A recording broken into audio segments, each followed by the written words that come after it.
when and how the benzene was discovered. So benzene was discovered by Michael Faraday. Yes, the same Michael Faraday who we are known for electricity in 1825. And interestingly, the second person, Ilhard Mitscherlich, sorry for this pronunciation, is also the person who isolated benzene in 1834 independently. They both discovered benzene. Later on, the structure of the benzene was proposed by Auguste Kekule. This structure, what we are drawing now, is called structure of benzene, and it is proposed by Auguste Kekule. If you see these structures seem similar, but if you see the bonds, they are different. Positions are different. So this is said, proposed by Auguste Kekule. So this was a brief introduction to benzene. We call benzene aromatic. The term aromatic is actually the older, which is having older meaning. Aroma means odor, because benzene have characteristic odor, aroma. So it used to be called aromatic compound. But it was the time when the structure was not very clear. The chemical nature was not very clear.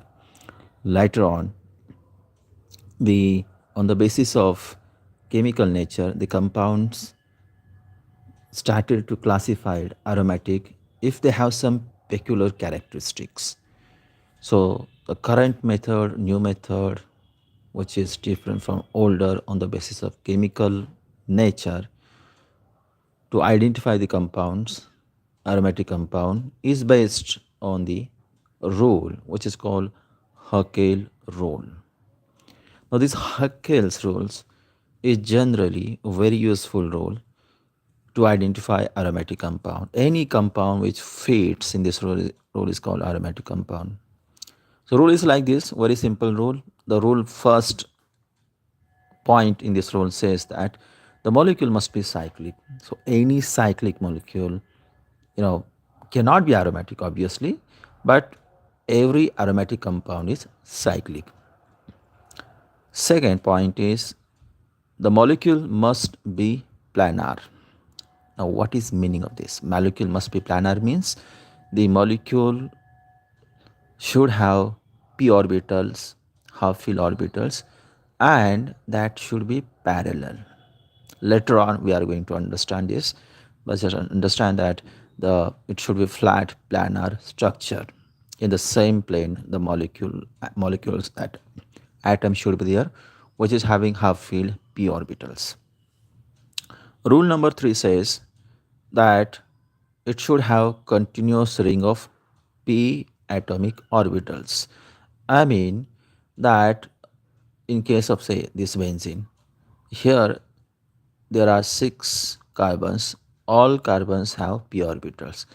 So point is this, that it is the ring should have all the atoms having p orbitals.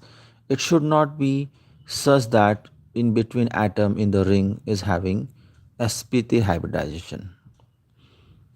It should have p orbitals, continuous p orbital. It should not have sp3 orbitals, because that will break this conjugation. Rule number 4 says that it must have this much number of electron, 4n plus 2. So n can be 0, means minimum 2 electrons, n can be 1, 6 electron, which is present in benzene. If it is n is 2, then it is 10, like this. So number of electrons, but which kind of electrons? Which electrons? These are the pi electrons. So these electrons, pi electrons, should be fitting in this formula. If any molecule is fulfilling this, it is called aromatic compound, and therefore benzene is also aromatic compound.